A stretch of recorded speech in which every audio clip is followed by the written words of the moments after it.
ప్రజల గుండెలు చీలిస్తే నేను కనిపిస్తానట ఆగో ప్రజల గుండెలు చీలిస్తే ఇప్పటికి చీరింది సరిపోదా నాయన 1200 మందిని చీరితివి ఎస్ తెలంగాణ రాష్ట్రంలో రైతాంగం గుండెలు చీరితివి నిరుద్యోగుల గుండెలు చీరితివి ఆఖరికి ఉద్యోగస్తుల గుండెలు చీరితివి ఎవరి గుండెలు బతకనిచ్చినావయ్యా ఇంకా చీలిస్తారట ప్రజల గుండెలు చీలిస్తే నేను కనిపిస్తానట కనిపించేది నువ్వు కాదు నాయన నువ్వు కనిపించవు ఫస్ట్ నీ గుండె చీలిస్తే ఏం కనిపిస్తుందో చెప్పరాదు నీ గుండె చీలిస్తే ఏం కనిపిస్తుంది ముఖ్యమంత్రిగా పనిచేసినావు కదా గతంలో నువ్వు చేసినటువంటి పాపాలన్నీ కనిపిస్తాయి ఫోన్ ట్యాపింగ్ కనిపిస్తుంది కాళేశ్వరం కనిపిస్తుంది లిక్కర్ స్కామ్లు కనిపిస్తాయి భూదందాలు కనిపిస్తాయి కరెంటు మోసం కనిపిస్తుంది విద్యుత్ అవకతవకలు అప్పులు గివి కనిపిస్తాయి నా గుండెని చీలిస్తే తెలంగాణ కనిపిస్తుంది అని కేసీఆర్ అంటుంది తెలంగాణ కాదు కనిపించేది తెలంగాణను ఎప్పుడో కథం చేసినావు తెలంగాణలో జరిగిన గుండెని చీలిస్తే తెలంగాణ కల్పించేది ఉంటే నీ పార్టీలోంచి తెలంగాణ అనే పదం ఎందుకు తీసేసావు అది నువ్వు చెప్పాల్సి నా గుండెని చీలిస్తే భారతదేశం భారత్ అని కనిపించాలని చెప్పాలి కదా మళ్ళా మాట మార్చడం ఎందుకు దేవుడు తెలంగాణ కోసమే నన్ను పుట్టించాడనిపిస్తుంది నాకు అమ్మాయి పొద్దుగాలనే కామెడీలే రైట్గా బీఆర్ఎస్ పై కాంగ్రెస్ పార్టీ ప్రభుత్వం చర్యలు తీసుకోవడం లేదని అమిత్ షా అంటుండు ఇది నిజమా అబద్ధం అంటే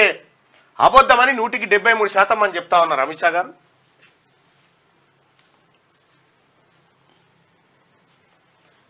ఇగో దేవుడు తెలంగాణ కోసమే నన్ను పుట్టించాడనిపిస్తుందట సార్ కాంగ్రెస్ సర్కార్ పై యుద్ధం చేస్తాం నిరుద్యోగ భృతి మెగా డిఎస్సి ఏమైంది అయ్యా కల్వకుంట్ల చంద్రశేఖరరావు గారు మెగా డిఎస్సి గురించి ఉద్యోగస్తుల గురించి మాట్లాడే హక్కు ఉందా నీకు ఏ ఉద్యోగినన్నా నిమ్మలంగా ఉంచినవా ఇవాళ ఆగస్టులో రిటైర్మెంట్స్ అయితే ఉన్నాయి రిటైర్మెంట్స్ అయితే ఉద్యోగ నోటిఫికేషన్లు ఇస్తుంది కాంగ్రెస్ పార్టీ ప్రభుత్వం ఇప్పటికి 30,000 ఉద్యోగాలకు అపాయింట్మెంట్ ఆర్డర్లు ఇచ్చినటువంటి కాంగ్రెస్ పార్టీ ప్రభుత్వం నువ్వు మాట్లాడితే ఎట్లా సార్ ఏ ఉద్యోగినన్నా పని చేయనిచ్చినవా నిరుద్యోగ భృతి అంటుండ్రు 2018 మేనిఫెస్టోలో పెట్టి మోసం చేస్తేవి నువ్వు కాంగ్రెస్ పార్టీ ఖచ్చితంగా తన హామీలు నిలబెట్టుకుంటుంది కాంగ్రెస్ పార్టీ నిలబడుతుంది 5 ఎకరాల పైనున్నోళ్లకు రైతు బంధిస్తే ముల్లేమైనా పోతుందా 5 ఎకరాల పైనున్నోళ్ళకు రైతు బంధిస్తే ముల్లేం పోదు రైతు బంధు ఇయ్యనని కాంగ్రెస్ పార్టీ ప్రభుత్వం ఏం చెప్పలేదే రైతు బంధు ఖచ్చితంగా పడుతుంది ఇంకా కొంతమందికి ఉన్నది ఆ కొంతమంది కూడా నిన్ననే ముఖ్యమంత్రి గారితో మాట్లాడితే రైతు బంధు విషయాన్ని ఆయన ఆలోచిస్తూ ఉన్నాడు ఇక ఉద్యోగస్తులకు రావాల్సినటువంటి డిఏ గురించి కూడా ముఖ్యమంత్రి గారు నిన్న మాట్లాడడం జరిగింది ఖచ్చితంగా ఉద్యోగస్తులు హ్యాపీగా ఉండాలి మల్లన్న వాళ్ళకి ఎట్టి పరిస్థితిలో ఇబ్బంది రాకుండా చూసుకునే బాధ్యత మనందరి మీద ఉంటుందని చెప్పి ఆయన చెప్పడం జరిగింది ఇంకో విషయం ఏంటంటే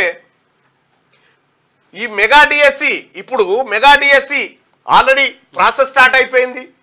ఉద్యోగస్తులు చాలా మంది రిటైర్ అవుతున్నారు వెంటనే నోటిఫికేషన్లు ఇవ్వడానికి సిద్ధమవుతుంది నీ లెక్క ఎన్నికల కోసం అయితే డ్రామా ఆడలేదు కేసీఆర్ గారు కాంగ్రెస్ పార్టీ ప్రభుత్వం చెప్పింది చేస్తుంది చేసేదే చెప్తుంది కాదు 5 ఎకరాల కంటే ఎక్కువ వాళ్ళకు రైతు బంధు ఇస్తే ముల్లే పోతుందా అంటే 100 ఎకరాలు 500 ఎకరాలు 1000 ఎకరాలు ఉన్నోనికి ఇవ్వాలన్నట్టు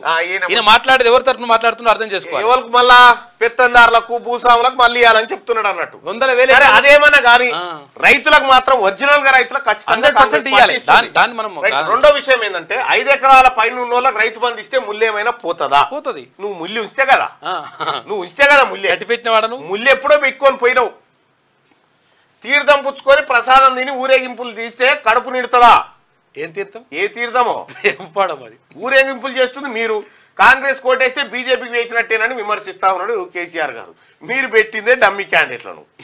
మీరు పెట్టి మీ క్యాండిడేట్లను ఒక్కసారి జనానికి చూపెట్టి గెలిచే క్యాండిడేట్లేనా నువ్వు పెట్టిన క్యాండిడేట్లు కేసీఆర్ ఆయనకు తెలియదా నీకు తెలియదా ఎవరు ఎందుకు పెట్టావో